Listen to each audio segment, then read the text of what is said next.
This episode is brought to you by Marvel Studios Echo. All episodes streaming January 9th, only on Hulu and Disney+. Rated TV MALV. Viewer discretion advised. Maya Lopez has betrayed her mentor, the notorious Kingpin. Now on the run, she returns to her hometown to prepare for the biggest fight of her life. Don't miss Marvel Studios' hardest-hitting series yet. An epic 5-episode event. Marvel Studios Echo. All episodes streaming January 9th, only on Hulu and Disney+.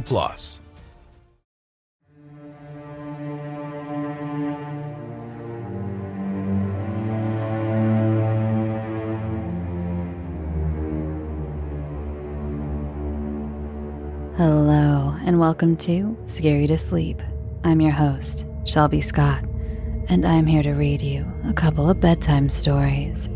First up tonight is a new author to the show, Ashley Hill, who lives in Delaware with her husband and 3 dogs, and she's always been into anything creepy. This story is dedicated to her brother, Adam Wright. Here is Fancy Meeting You Here.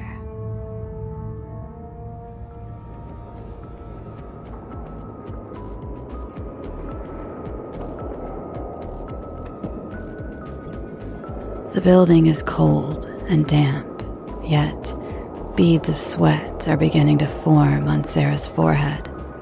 It's her first time, and things are now becoming very real. Her hand is shaking slightly as she uses her sleeve to wipe the droplets from her face. "You can do this, just think about what he's done," she whispered to herself. She went over to the bench that was practically disintegrating before her eyes and grabbed the butcher knife. While making her way back over, she heard muffled groans starting to come from the man tied to the chair. His head began to move around as he groggily looked up at Sarah. She looked him dead in the eyes, and with the coldest tone she could muster, said, "I hope you rot in hell." Before he could even try to gather his response, she plunged the large knife deep into his abdomen. Sudden relief swept over her as she heard his last breath escape from his body. The relief wasn't just because the job was done, but because the feeling of regret never came. Not wanting to linger, Sarah got to it. She began to remove all obvious forms of identity from her victim. One by one, she extracted his teeth with a dirty pair of pliers, gently dropping them into a small plastic bag. She thought about the lives this guy ruined as she began sawing off each fingertip, the blood flowing like a faucet down the arm of the chair and onto the rotting floor. She gathered his mangled parts and dropped them into the bag along with his teeth, preparing for proper disposal on her way back to civilization. Triple checking that she left no trace of her presence, she made her way outside to the car. The darkness is closing in quick, and so is an ominous, dense fog. Sarah approaches a raging river and stops the car, using the fog as a cover for her sinister activities. She weighs down the bag and tosses the remaining evidence of her gruesome evening into the fiercely flowing water. While climbing back into the car, thoughts of family pop into her head. She can't help but wonder what they would think of her if they ever found out what she just did, what she is going to keep doing. Out of nowhere, she began giggling, remembering back to a time when her and her brother were chatting about nonsense, and he asked her if she were ever to become a serial killer, what kind would she be? They had both agreed that they would take out the worst of the worst, those dick skins that didn't deserve any more chances at life. Even though she knows how her brother feels about these types of people, it's best that she tells no one about this. Not even him. 6 months into Sarah's escapades, she is feeling pretty confident that things are going well. Not one of the 4 bodies has even been discovered yet. This is great news, since the plan for the next victim is slightly out of her comfort zone.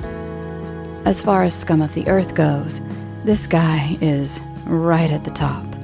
He continues to elude justice with the help of a rich family and fancy lawyers, the exact type of putrid creature that should be exterminated at the earliest possible moment, which, if all goes to plan, will be tonight.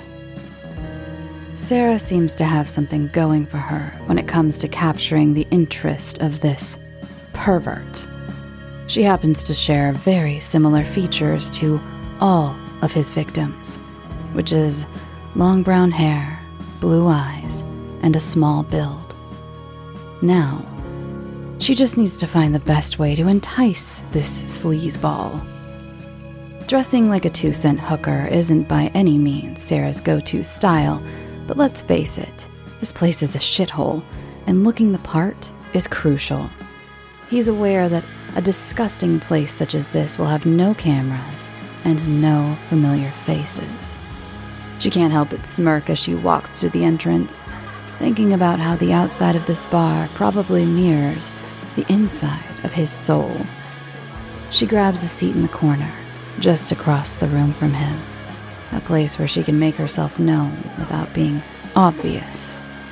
Throughout the night, he locks eyes with Sarah quite a few times, and every time it happens, she is simply enthralled that he is unknowingly transitioning from the predator to the prey. Banking on the fact that they have played this game long enough, she gets up to make her way to the door. Having to walk by him in order to exit, she gives one last glance in his direction as she passes his table, hoping that seals the deal. Once making it across the empty parking lot and into her car, she starts to relax a little. She slowly puts on her seatbelt and starts the engine, waiting for him to make an appearance at any moment at her back door. A minute, maybe 2, passes, and she starts to wonder if this plan is a bust. She decides to continue on, putting the car in drive and departing this vile dwelling. Just a few seconds down the road, she sees headlights approaching in her rearview mirror. Could it be him, she wonders? But she knows only time will tell. Turn after turn, the lights are unwavering, keeping about the same distance behind her the entire time. Finally, their destination is encroaching. It's a dark and desolate area of the woods, an area she can be sure that when he tries to scream, it'll just disappear into the darkness of the night. Sarah pulls into the long and winding driveway, and with no hesitation, so does the car behind her. The old abandoned cabin suddenly comes into view, and it is just as creepy as the day she found it. She pulls past the cabin, parking behind it for a quick access to the basement doors. Instantly, she emerges from her vehicle, as did the person in the car behind her. His figure is illuminated by the intensity of the moon, and she can finally see. Yes, it's him. The minute he is out of his car, he's already moving towards her, speaking in a deep, harsh voice. "You must have known that I wanted you alone." In the moment, she decides to play dumb. "Who are you? What do you want from me?" At this point, he is so close that his chest is practically touching hers. He continues. "You know who I am." He brings his lips next to her ear and whispers, "I'm your worst nightmare." She pulls her head away from his repulsive mouth as her face transforms from bewildered to incredibly menacing. She looks up at him and replies with a sweet tone and a devilish grin. But you got that wrong. I'm your worst nightmare. Swinging her arm up as hard as she can, she plunges a small knife into his neck. He crumbles to the ground, grabbing at the protruding knife as blood begins to pool around him. The gurgling didn't take long to subside, and as it did, Sarah could still hear something. Listening intensely, she realizes it's coming from inside the cabin. Is that music? She asks out loud, fighting with the urge to run for the car and get the hell out of there. She creeps up to the tiny basement window and takes a peek inside. Upon looking in, she notices a dim light on and what looks like a person sitting in a shabby wooden chair. Leaning a little closer for a better look, she sees a tall, lean figure coming into view. They grab the light and reposition it. As they do, Sarah lets out a gasp. In the chair sits a lifeless man with a large axe still stuck in the back of his head.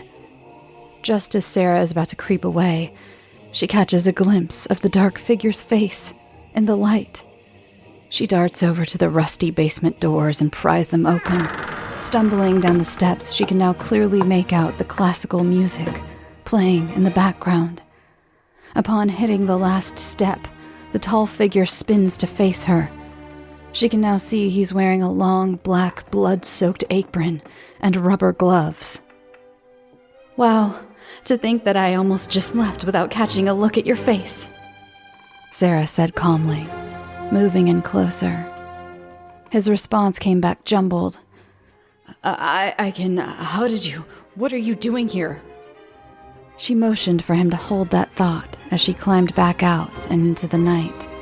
She was only gone for a couple minutes, when suddenly, a dead body came rolling down the crumbling cement stairs and onto the soiled basement floor. Gradually emerging into the light, she said, "No need to explain, brother. We all have our secrets."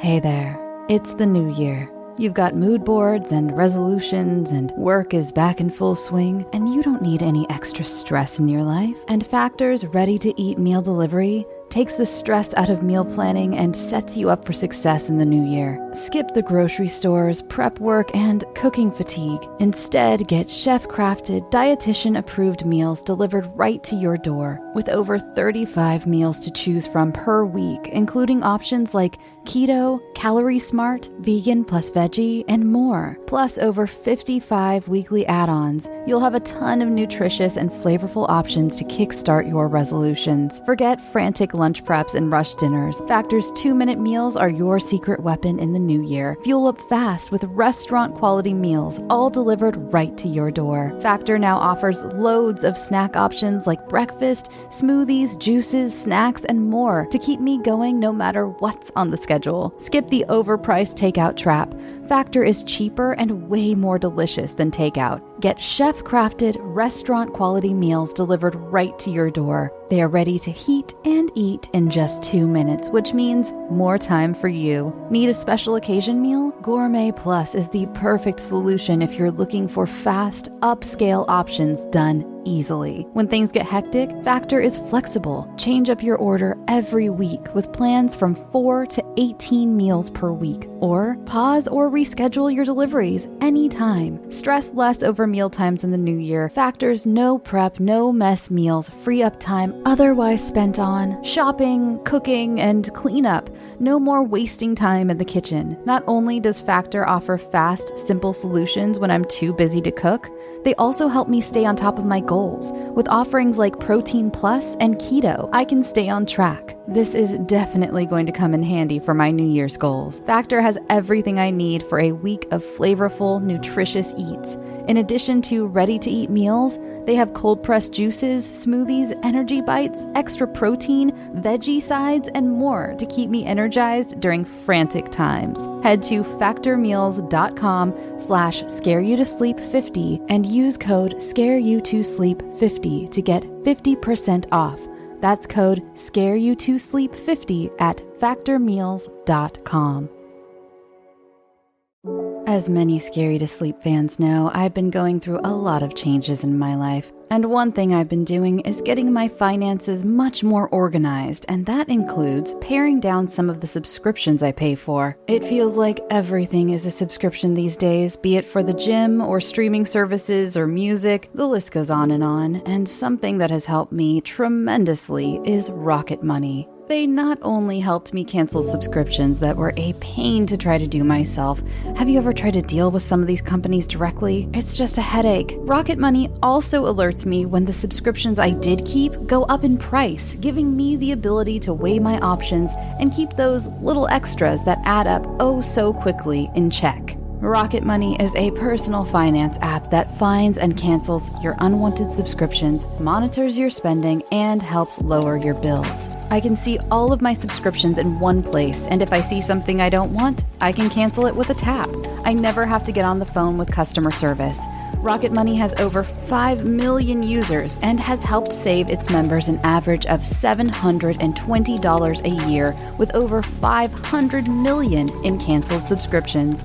Stop wasting money on things you don't use. Cancel your unwanted subscriptions by going to rocketmoney.com/scareyoutosleep. That's rocketmoney.com/scareyoutosleep. rocketmoney.com/scareyoutosleep. And next up tonight, I am so excited to read from you an excerpt of a book by Tracey M. Carvill. You know Tracey from her fantastic stories on the show, including Halloween, A Place of Honor, The Lighthouse Keeper, and fan favorite, Can I Come In? Tracey has become one of my favorite authors. I am not kidding. So to be able to share a piece of this book with you has me over the moon. The book is called Children of the Tithe, and well, you'll see from the first chapter, it's one of the most frightening things I've ever read. And once you hear this, you'll be dying to know what happens next. So go pick up a copy on Amazon. I've linked it in the show notes. Here we go. Chapter 1. The Ice Field. For years, Heidi had been hearing people say that she was an old soul, strangely mature for her 12 years. She didn't know if this was true. She'd been an only child before her parents were killed in a car crash, and there had been no other children around when her grandmother took her in. She switched schools a few times, once when her parents died, and again when her grandmother got sick and went into hospital for a while. She didn't have any close friends, so she generally kept to herself and quietly got on with things. When she opened her eyes and saw that she was lying in a vast field of ice-encrusted grass, her first instinct, unlike many of the children she could hear around her, was not to cry or scream. Instead, she looked around, and once she was certain that she did not recognize the place, she swallowed her panic and took a moment to think. How had she gotten here? She remembered being woken from her sleep at the boarding school by a cool hand touching her face. She'd been startled to see a slender, shadowy figure leaning over her, and alarmed when she saw that all the girls in the dormitory had similar figures bending over them. But the figure had whispered to her in a gentle voice, and her fear had subsided almost as quickly as it had started. "Come with me," the figure had whispered. "I will take you to an enchanted land." a vast garden in which you can play with such wonders like you have never seen. Am I dreaming? She had whispered. The figure leaned closer, its bright, jewel-like eyes becoming visible in its shadowy face. Oh, yes, and it is such a glorious dream. It smiled, a thin, curved line of white in the dark. It held out its shadowy hand. She'd reached out, the distance seeming strangely long in the gloom, and took it. Its hand had been cool and dry, but strong as it pulled her gently up from the bed. Her sleep-fogged mind had flickered briefly to the stories of Peter Pan, which she read when she was younger, of how his shadow had run away without him. The figure was like Peter's shadow, and it was taking her, she hoped, to Neverland. That would be a lovely dream. Second star to the right, and straight on till morning, she had muttered, and the figure had laughed, and its slender fingers enclosed her small hand and pulled her gently forward. Yes, it agreed. Come, little Wendy bird. She laughed along with it and let the figure lead her away from her bed. She half expected it to lead her to the window, but after a few steps, she suddenly felt herself being pulled forward, as if caught in a strong wind, and then things got jumbled. Heidi screwed up her nose, concentrating. She remembered being pulled through the darkness, the sensation of flying, and then the air had gotten very cold. The darkness around her had blurred into meaningless colors and shapes, dim at first and then brighter, and then she heard a baby crying and opened her eyes. The baby was still crying now, somewhere close by, and beyond it, other children were crying too, screaming, calling for their mothers. Heidi got to her feet, shivering in her frost-dampened nightdress, and looked around her. The field was vast, the sky above it black, except for glittering stars, which seemed bigger and closer than she had ever seen before. They bathed the field in their cold, silver light, bleaching colors and leaving deep shadows. Only a few feet away, she saw a tiny baby lying in the grass, its round face purple and mottled with the cold and the effort of its crying. Its tiny hands and feet were waving, its white romper suit already drenched through with melted frost. Her heart lurched in her chest in dismay for the tiny thing. She hurried over and scooped it up, holding it to her chest to warm it. Its crying eased a little, and it looked up at her with bewildered blue eyes swimming with tears. "I know, baby," she said gently. "I'm scared too." Now that she was on her feet, she could see all of the other children in the field more clearly. Boys and girls of every age, all either lying in the grass, sitting and hugging their knees, or wandering aimlessly. A few of the older children had done as she had and picked up the babies, but Heidi could see right away that there was no way they'd be able to carry them all. She also realized that none of the other girls from her dormitory were here, or at least not in sight. The field seemed to go on forever. A young boy of about 9 staggered over, blowing on his hands to warm them. "Where are we?" he asked her, his eyes huge and shining with unshed tears. She shrugged. "I don't know. I just woke up here." "Me too." The boy's bottom lip quivered for a moment, but he managed to hold back his tears. "I was in bed, and then someone woke me up, and then I was here." Heidi nodded. "That's what happened to me too." She paused, then added, "I thought I was dreaming." The boy shook his head, dark curls tumbling about his forehead. It's too cold to be a dream. He stuck out his hand. I'm Tim. The gesture was oddly charming.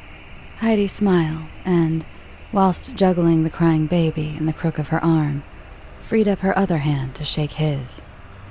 I'm Heidi, she said. I'm 12. Tim smiled. I'm 10. He pointed at the baby. Who's that? Your little brother or sister? Heidi shook her head. I found them in the grass, she replied. I don't even know if it's a boy or a girl. Aw, that sucks. Tim huddled closer and reached out to tap the baby on the nose. Hey you, hi! The baby looked up at him in comical surprise, and its cries tapered off.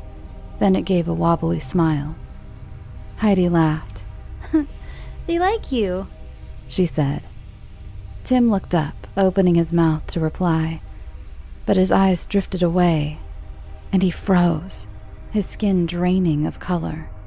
Alarmed, Heidi turned her head to follow his gaze, and an involuntary whimper escaped her lips. On the far side of the field, or as far as they could see, many figures had appeared. They emerged as if walking out of a mist, fading into view from nowhere. They were all humanoid, but very far from human. Heidi saw things with horns and others with wings. She saw squat, hunched creatures with sharp fingers and tall, lanky giants that moved in enormous strides. All manner of creatures descended upon the icy field, silhouetted against the starry bright but moonless night sky. Heidi stared, all the warmth draining from her already numb body. She felt Tim's cold hand snake into hers, and she clutched it tightly. As they watched, the first lanky figure bent down and, with one spindly white hand, plucked a toddler out of the grass and tucked it under its arm. Then it turned and faded back out of sight into the non-existent mist. The squat, hunchbacked creature picked up a smaller baby and shoveled it into its wide mouth, carrying it off between large, blunt teeth. From up above, a bluish-gray winged creature circled an older child, a girl in a long night dress. It snatched up both of her hands, flexed its wings, and carried her, screaming, up into the sky. One by one, the strange beings roamed the field, selected a child, and carried them away. The cries of the children changed from panic and confusion to terror. Tim let out a low moan. I don't want to, he whimpered. Heidi knew exactly what he meant. An electric shock of fear burst from her chest and was now bristling through her nerves, every instinct in her screaming at her to flee. She tugged on Tim's hand. Come on, she said, and started walking briskly away. She wanted to run screaming, but she would not allow it. If she did, she would fall, and then... The long grass was painfully cold against Heidi's bare legs and feet, and before long, her teeth were chattering. Tim, who was wearing pajamas and also barefoot, didn't seem to be faring much better. At least the baby seemed to be more comfortable. It was curled up quietly in Heidi's arms, looking up at her and Tim with uncomprehending eyes. They began to pass other children. Heidi caught their eyes one by one and said the same thing. Follow us, quickly! Tim caught on right away and began doing the same. Only he added, Monsters are coming! The other children, the ones who were old enough to understand, got up and hurried after them, some of them scooping up toddlers and newborns, some leading smaller children by the hand. One little girl, who couldn't have been more than 5, tottered along behind them, doing her best to carry a chubby toddler almost as big as she was. Eventually, a bigger girl took the toddler off of her, and they fell in step beside the others. Where are we going? Tim asked Heidi. Just away. The terrified screams of children behind them started to sound closer, and Heidi risked a look over her shoulder. Sure enough, the creatures were catching up to them. A large mass that didn't even seem to have limbs flicked out a ropey tentacle and snatched up a girl a few hundred yards away. She shrieked as she was dragged backwards toward it, her voice cutting off abruptly as she was folded into the writhing, wormy mass. Heidi quickened her pace, jogging through the grass, careful not to let it snag her feet and make her stumble. The other children kept pace, the smaller ones struggling as they were dragged along by the bigger ones. Heidi tried to ignore the crawling sensation across her skin, anticipating the sting of monstrous claws sinking into her flesh any second. Then, one of them, she didn't see who, let out a horrified scream. "Oh God, it looks like the Babadook!" Heidi didn't know what a Babadook was, but the raw terror in the child's voice was enough to break her nerve, and she broke into a run. The fear spread through the children like wildfire until they were all running, stumbling, dragging their companions through the grass. Suddenly, out of nowhere, a tree line was visible ahead. Like the creatures behind them, the trees seemed to just materialize into existence, whereas before it had just been an endless field of ice. Heidi silently willed her legs to run faster, her breath tearing at her throat. The baby in her arms was wailing in fear, and she could hear Tim's ragged panting to her side. The trees loomed bigger as they got closer, impossibly large. Finally, they broke through the tree line into a dense green forest. Almost immediately, the sounds from behind them muffled and faded away. At the same time, Heidi became aware of a sudden warmth to the air. Confused, she hesitated, and her feet tangled beneath her, spilling her forward onto the forest floor. "The baby!" her mind screamed, but she managed to twist to the side just in time, hitting the ground with her shoulder. It hurt, but the baby was safe. Frightened and shaken, wailing at the top of its tiny lungs, but safe. Tim fell to his knees beside her. "Get up!" he gasped. "We have to keep going!" He grabbed her free arm and pulled her to her feet. She glanced back and stopped. Tim yanked on her arm again. "Come on!" Heidi shook him off and pointed. "Look!" Behind them, the ice field was gone. Beyond the trees they had just run through were more trees. The children following her were appearing there, fading into view just like the creatures and the trees had. One by one, they noticed her standing still and stopped too, milling in an uncertain group, looking around. A silence, punctuated only by their panting and gasps for breath, fell over the group. The silence was broken as one of the older kids gave a shout. "What the fuck?" The taboo word startled them all. Someone gave a nervous laugh, and then it spread. Before long, every child was giggling, almost hysterically. One by one, they all dropped to the ground, exhausted and damp. Interview number 306. Investigating Officer. This is the interview with Lauren Caldwell, a psychic and medium, being conducted at the London office. Miss Caldwell was one of the many people who came forward with reports of strange energies on days preceding and following what is now being called the event. Task Force E conducting interviews with some of these people to record and investigate the claims. Thank you for talking to us, Miss Caldwell. Lauren Caldwell. Please, call me Lauren. All right, Lauren, can you please tell us for the record what you experienced in the time leading up to the event? As you said, I'm a psychic by trade, and I also give tarot readings and conduct seances. I have a sensitivity, you see, to other planes of existence, to things that vibrate on higher frequencies than our own. Uh-huh. Please go on. It was maybe a week or so before what happened, and I was having a very hard time concentrating on any of my readings, and I'm usually able to go into a trance like that. But I just had this sense of strong waves of very intense energy. Every time I tried, it was like I don't know how to describe it.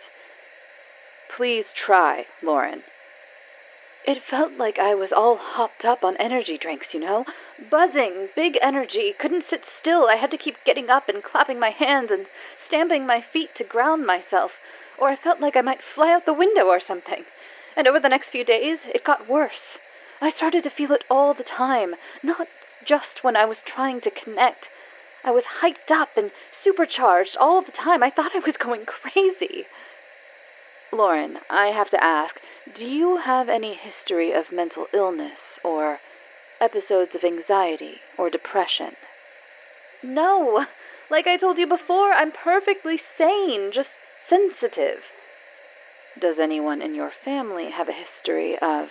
Like I told you before, one of my aunts was supposedly crazy, but I don't know if she was ever actually diagnosed with anything or if she was just eccentric, She was kind of like me. A lot of sensitives are told they're crazy, We get told we're delusional or schizophrenic or...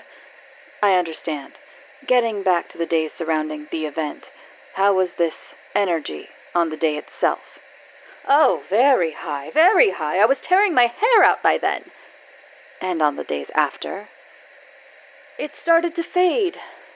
I didn't know it till after, of course, but the night when it happened, that was when it was the worst. I didn't sleep a wink all night. Then the next morning, after, then it started to go away. And it went fast, really fast, much faster than it came on. A couple of days, and it was gone. When did you suspect that it might have something to do with the event?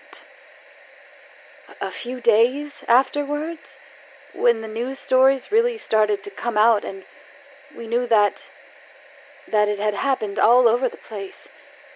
Some people in a Facebook group I'm a member of started talking about it, kind of like, hey, what if, and I joined in with it. I thought it was interesting, but I didn't think it was true. Kind of like those crazy conspiracy theories you hear about sometimes, but the more we talked about it, and the more people there were saying they felt it too. Did the other people you were talking to report feeling the same sort of sensations you described? More or less, yeah. They all said it was very,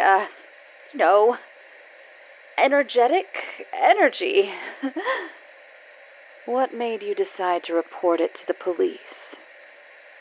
Well, after a month or two, when nobody was getting anywhere, I just felt like, what could it hurt?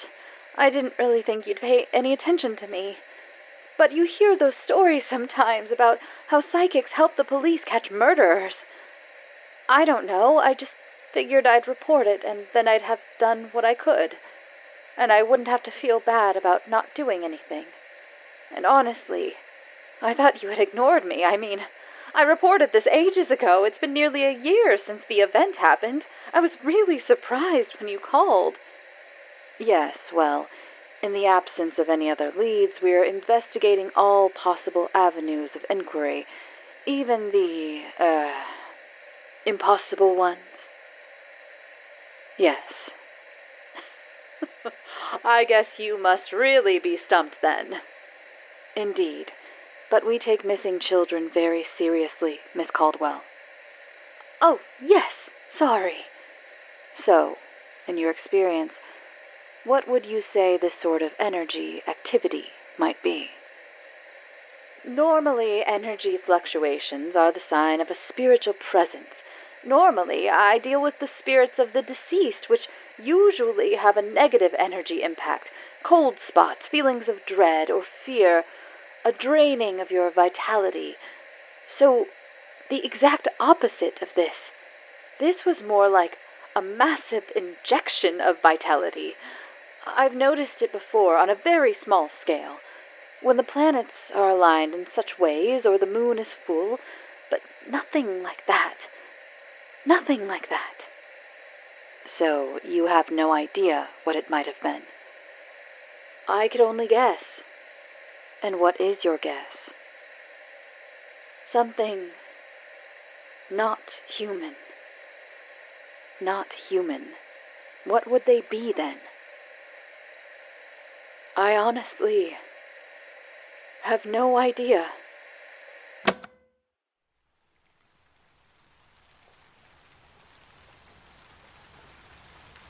Thank you for listening, and thank you so much to my authors tonight, Ashley Hill and Tracey Carvill.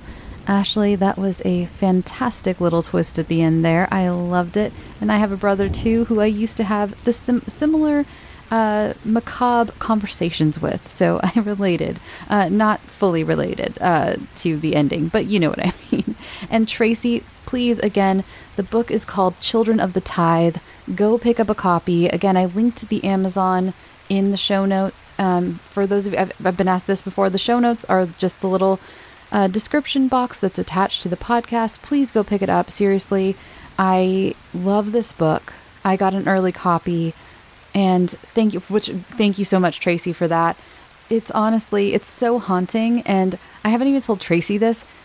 That first chapter is very similar to an actual dream I had like months and months ago, probably maybe like a year ago now, that has haunted me since then. So when I first read that first chapter, it was doubly eerie because I was like, Tracey, why are you in my head? How do you know about this dream? Seriously, it was so creepy. I love it so much. Her work is beautiful.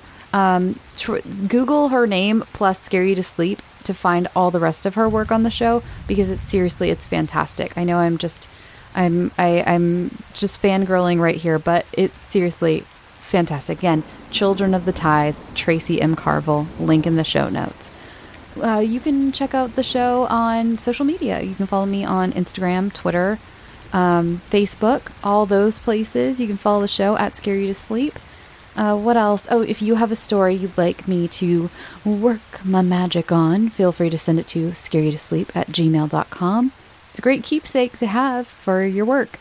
I get lots of submissions, so just know if you do send something in and don't hear from me right away, it's not that I've ignored you. It's just you're in a digital line of sorts.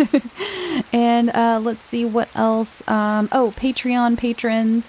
Thank you so much for your support. You've really come in clutch for me this month. I think I've mentioned that before.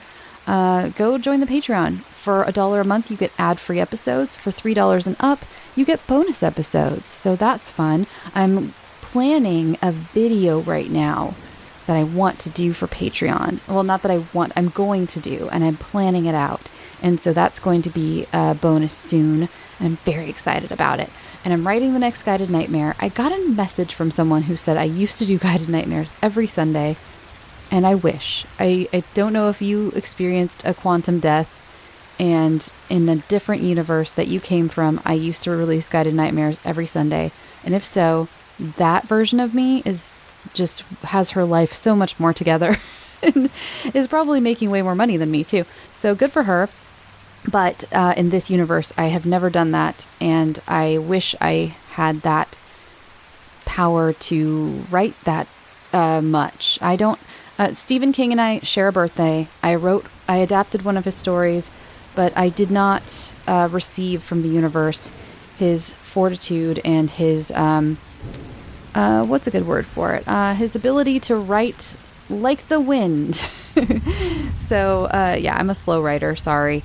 But there is a new one coming soon, so excited about that, especially for those of you. You can drop into any of them. They're all very listenable singularly, but to those of you who have actually been paying attention to the little overarching story that I've been putting in, this next one is going to be furthering that story along, and I'm really excited about it. It's been fun to have this little bit of of a story, I guess, of a narrative that I've been slipping into these. I realized I haven't talked to you in a while. Well, I guess I did talk last week during the voicemail full episode, which was so much fun to do, by the way. Feel free to leave me another voicemail. I've gotten a couple since then, but yeah, I'm going to let them kind of stack up so I can do another bonus episode like that. Again, you can ask me questions, leave me try to scare me, try to get my hackles up, We'll see. I wasn't scared last week. I was delighted by a poem last week that someone left me, and I'm going to play that next week on the show. I was going to play it this week, But this week, time got away from me. So I'm not going to play it this week, but next week I'm going to play it because it's fucking cool and excellent and awesome. And I was just really excited about it. For, let's see, baking. I'm not very good at rambling. It's like I'm out of practice of rambling. Baking, if you are following along with baking, let's see, what have I done? What did I bake? I did something exciting. What did I make? I really don't remember what I made this week. I know I did something. Oh, you know what I did? I had some frozen cinnamon rolls from a batch that I made a while back. They were about to get freezer burned, so I made those, but I stuffed into the little crevices. I stuffed some walnuts and chocolate chips, and for the frosting or icing, instead of making a cream cheese frosting, I made a brown butter icing. Let me tell you, I could have just gotten a spoon and eaten the entire thing of just the icing. It was the best icing I've ever made in my life.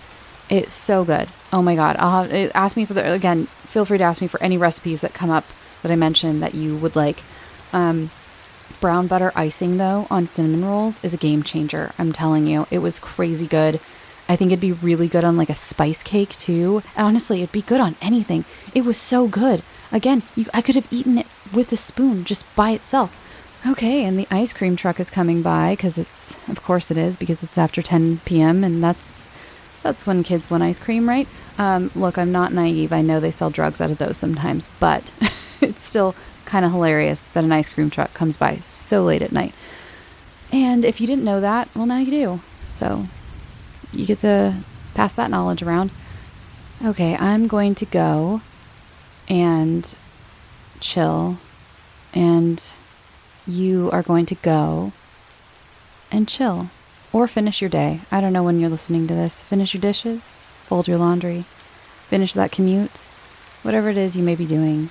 Just know that I love you, and drink your water and go get some sleep. Sweet dreams.